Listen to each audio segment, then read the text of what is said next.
Hello, today I'm going to show you how to put lubricant onto a chain. So what I have here is lubricant and it's spray lube. So if you can see here, it's spray lube. So what I'm going to do is I have a folded cloth. I'm going to do is I'm gently going to spray the cloth with the lubricant. Then what I'm going to do is put it around the chain and gently pedal it backwards so the chain. So see, we're removing grease this.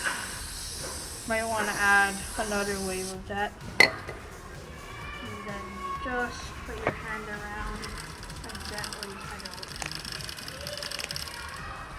it. And then now this is where the mask comes in handy. So what you're going to do is push it against your nose so it's solid. And then the cloth won't be needed anyway. Now what you're going to do is gently spray the whole part.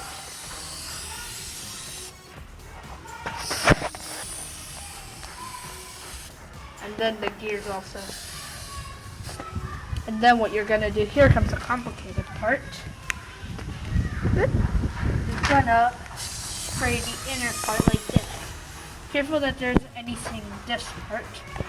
And you'll also need some on the gear changer.